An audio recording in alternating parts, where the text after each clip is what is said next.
Hello students, welcome to the class. In this class, I am going to continue Geography first lesson resources. In this session, we will discuss classification of natural resources, resource conservation, sustainable development, etc.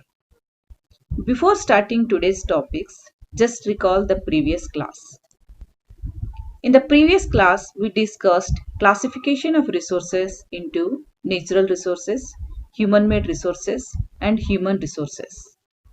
Natural resources are those resources which come directly from the nature and used without much modification. These natural resources are classified into different groups depending upon their level of development and use, origin, stock, and distribution.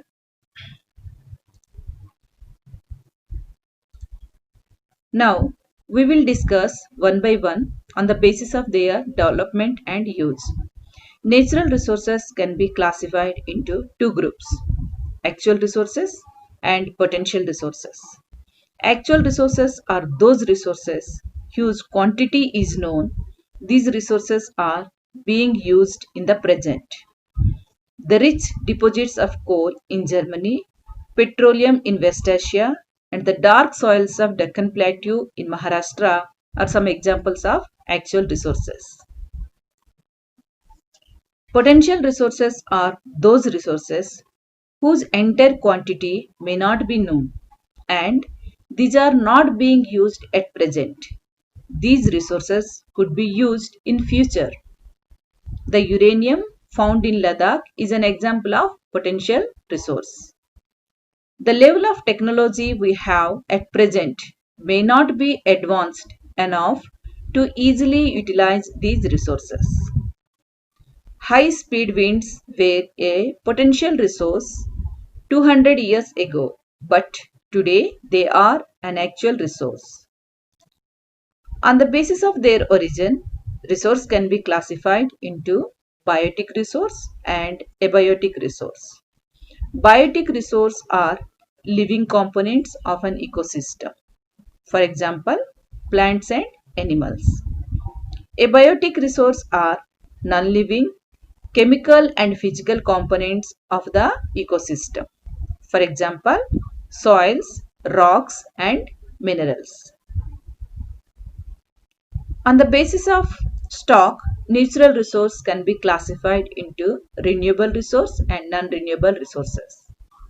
Renewable resources are those resources which get renewed or replenished quickly. These are free gifts of nature.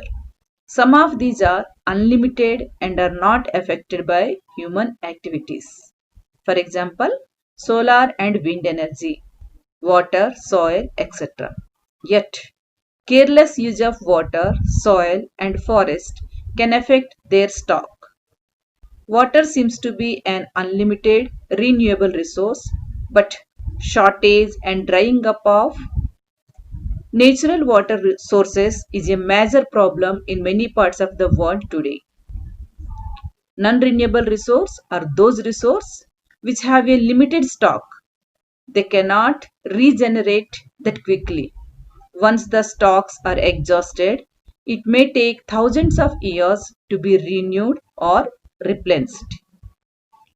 Coal, petroleum, and natural gas are some examples of non-renewable resources. Next, on the basis of their distribution, resources can be classified as ubiquitous resources and localized resources. Ubiquitous resources are those resources which are found everywhere. For example, air and water. Localized resources are those resources which are not found everywhere. These are found only in certain places. For example, copper, coal, iron ore, etc. Our next topic, distribution of natural resource. Distribution of resource refers to the distribution of resource including land, water, minerals, etc. in general among corresponding geographic entities. The distribution of natural resource depends upon number of physical factors like land, climate, and altitude. The distribution of resource is unequal because these factors differ from place to place on this earth.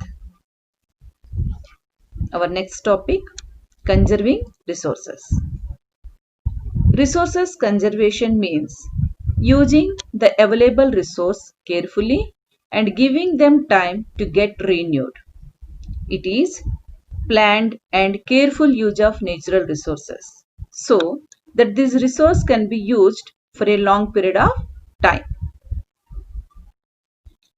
Careful utilizing and balancing the need to use resources and also conserve them for the future is called sustainable development.